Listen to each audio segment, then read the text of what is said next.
El cielo estaba cubierto de nubes grises, un reflejo perfecto del tormento en su alma. Cuando Valeria regresó al pequeño pueblo que había jurado no volver a pisar jamás. En 10 años, una década entera había pasado desde aquella noche fatídica que lo cambió todo, que partió su vida en un antes y un después. Al bajar del autobús, el aire húmedo y familiar del pueblo la golpeó como un fantasma. Un susurro escapó de sus labios. Casi una oración desesperada. No, debí volver. Frente a ella se alzaba la vieja casa familiar, imponente y silenciosa. No era solo madera y piedra, era un mausoleo de recuerdos felices y heridas que aún supuraban. Cada ventana parecía un ojo juzgándola, cada teja descolorida una cicatriz que compartía con ella. Con la mano temblorosa, empujó la pesada puerta de roble. El crujido agudo del suelo de madera resonó en el silencio, un sonido que podría ser tanto una bienvenida como una ominosa advertencia. El polvo danzaba en los escasos rayos de luz que se filtraban, iluminando muebles cubiertos por sábanas blancas, como espectros, esperando su regreso. Con el corazón en un puño, preguntó al vacío.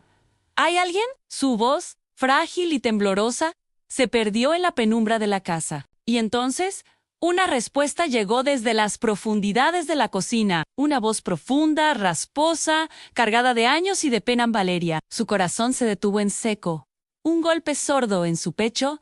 Anne conocía esa voz. La había escuchado en sus sueños y en sus peores pesadillas. Era Mateo, el hombre al que había amado con la inocencia de la juventud y odiado con la furia de la traición. Apareció en el umbral de la cocina, su figura recortada contra la luz tenue. El tiempo había sido duro con él. Había más líneas en su rostro, una sombra permanente en su mirada. Valeria se cruzó de brazos, un gesto instintivo para protegerse, para levantar un muro entre ellos. No esperaba verte, dijo, su voz ahora firme. Helada. Pensé que después de todo, no querrías verme. Mateo la miró. Why and Sasso Joes. Valeria vio un océano de culpa. No eran los mismos ojos que recordaba. Aquellos que brillaban con picardía y amor. Estos estaban ahogados en arrepentimiento.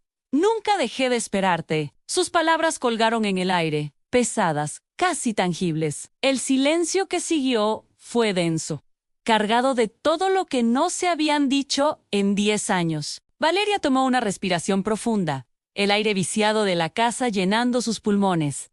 ¿Esperarme? La pregunta salió con un deje de sarcasmo. Timmy mentest. Mateo, me dejaste sola, cargando con una culpa que no era mía, un peso que me aplastó el alma. El rostro de Mateo se contrajo de dolor. «Lo hice, para protegerte», gritó, su voz rota por la desesperación. Si la verdad salía a la luz en ese momento, lo habrías perdido todo. Su defensa, sin embargo, solo avivó el fuego de la ira de Valeria.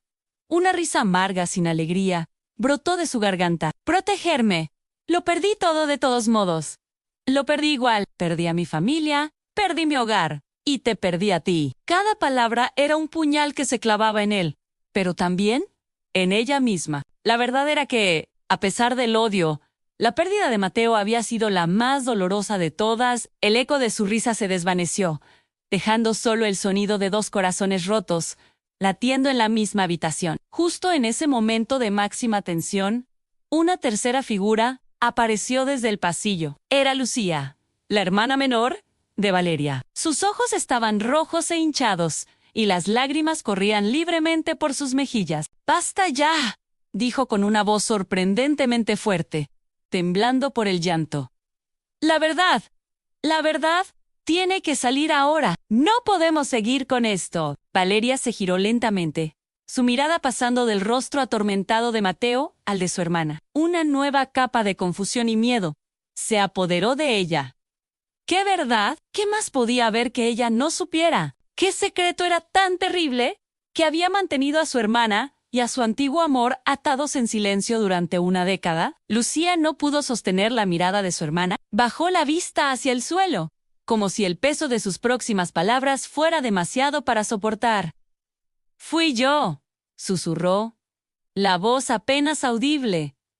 Fui yo. Yo provoqué el incendio aquella noche en Mateo, solo. Él me ayudó a ocultarlo para que no me culparan. El mundo de Valeria se desmoronó. El suelo pareció desaparecer bajo sus pies en el incendio. La noche que la había marcado, que la había convertido en una paria, la razón por la que había huido, no había sido su culpa. Había sido un accidente causado por su hermana pequeña, y el hombre que amaba había conspirado para hacerle creer que ella era la responsable. «Han 10 años», murmuró, la palabra ahogándose en su garganta. 10 años cargando con una mentira, una década de culpa, de autoodio, de noches sin dormir, todo basado en un engaño monumental para proteger a su hermana. Mateo dio un paso cauteloso hacia ella, con las manos levantadas en un gesto de súplica. «Si me odias, lo entiendo. Merezco tu odio y mucho más. Pero tienes que saber una cosa, Valeria, a pesar de todo, a pesar de la mentira, nunca, ni por un solo segundo, dejé de amarte. Cada día de estos 10 años, te he amado». Valeria sintió como si su corazón se estuviera partiendo en dos. Por un lado, el dolor agudo de la traición. Una herida fresca sobre una cicatriz vieja. Por el otro, el eco persistente del amor que una vez sintió por él. Un amor que, para su horror, descubrió que nunca había muerto del todo. Luchaba por respirar, ahogada por un torbellino de emociones contradictorias. Las lágrimas que había contenido por tanto tiempo finalmente se desbordaron. «Amarte», dijo entre sollozos, la voz quebrada por el dolor. «Amarte es lo que más me duele de todo esto». Esa noche, mientras la lluvia comenzaba a caer afuera, golpeando los cristales como si el cielo llorara con ella, Valeria se encontró en una encrucijada. Las sombras del pasado la habían alcanzado, revelando una verdad más dolorosa que la mentira que había creído. Ahora, con el corazón en la mano, debía tomar la decisión más difícil de su vida: encontrar en su interior la fuerza para perdonar lo imperdonable y reconstruir su vida desde las cenizas, o darse la vuelta una vez más y seguir huyendo de un pasado que ahora sabía siempre la encontraría a perdonar, o quedarse o irse para siempre. El camino que eligiera definiría no solo su futuro, sino también el de las dos personas que más había amado y que más la habían herido.